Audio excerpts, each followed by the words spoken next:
Yesterday, I was in Salzburg for talks with European leaders.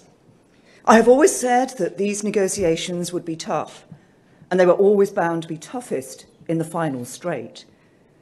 While both sides want a deal, we have to face up to the fact that, despite the progress we have made, there are two big issues where we remain a long way apart.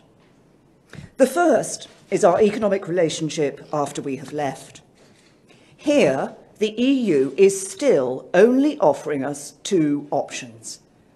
The first option would involve the UK staying in the European Economic Area and a customs union with the EU. In plain English, this would mean we'd still have to abide by all the EU rules.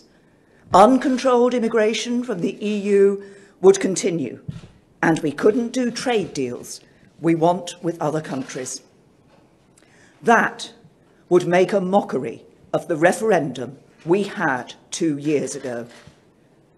The second option would be a basic free trade agreement for Great Britain that would introduce checks at the Great Britain-EU border. But even worse, Northern Ireland would effectively remain in the customs union and parts of the single market, permanently separated economically from the rest of the UK by a border down the Irish Sea.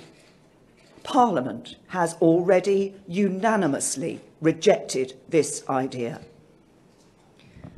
Creating any form of customs border between Northern Ireland and the rest of the UK would not respect that Northern Ireland is an integral part of the United Kingdom, in line with the principle of consent as set out clearly in the Belfast Good Friday Agreement. It is something I will never agree to. Indeed, in my judgment, it is something no British Prime Minister would ever agree to. If the EU believe I will, they are making a fundamental mistake. Anything which fails to respect the referendum or which effectively divides our country in two would be a bad deal. And I have always said, no deal is better than a bad deal. But I have also been clear that the best outcome is for the UK to leave with a deal. That is why, following months of intensive work and detailed discussions, we proposed a third option for our future economic relationship based on the frictionless trade in goods. That is the best way to protect jobs here and in the EU, and to avoid a hard border between Ireland and Northern Ireland, while respecting the referendum result and the integrity of the United Kingdom. Yesterday, Donald Tusk said our proposals would undermine the single market. He didn't explain how in any detail or make any counter-proposal. So we are at an impasse. The second issue is connected to the first. We both agree that the withdrawal agreement needs to include a backstop to ensure that if there's a delay in implementing our new relationship, there still won't be a hard border between Ireland and Northern Ireland. But the EU is proposing to achieve this by effectively keeping Northern Ireland in the customs union. As I have already said, that is unacceptable. We will never agree to it. It would mean breaking up our country. We will set out our alternative that preserves the integrity of the UK, and it will be in line with the commitments we made back in December, including the commitment that no new regulatory barriers should be created between Northern Ireland and the rest of the UK, unless the Northern Ireland Executive and Assembly agree. As I told EU leaders, neither side should demand the unacceptable of the other. We cannot accept anything that threatens the integrity of our union, just as they cannot accept anything that threatens the integrity of theirs. We cannot accept anything that does not respect the result of the referendum, just as they cannot accept anything that is not in the interests of their citizens.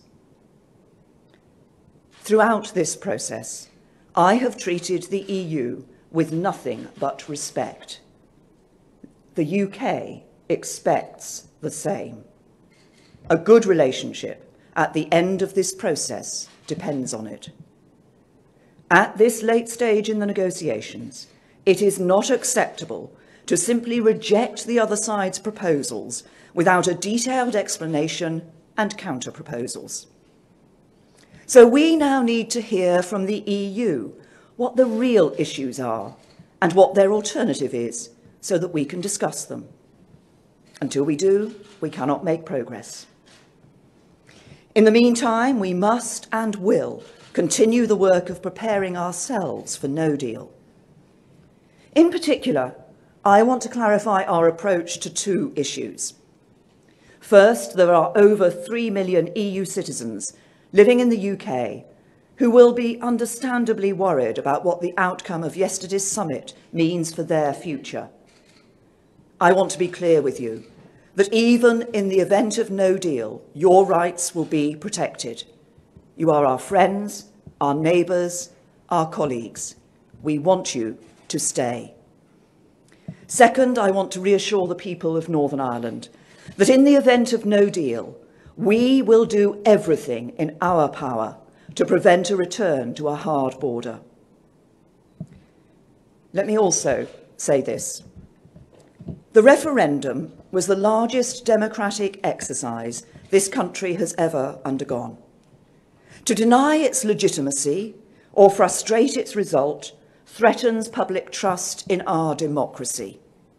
That is why, for over 2 years, I have worked day and night to deliver a deal that sees the UK leave the EU. I have worked to bring people with me, even when that has not always seemed possible.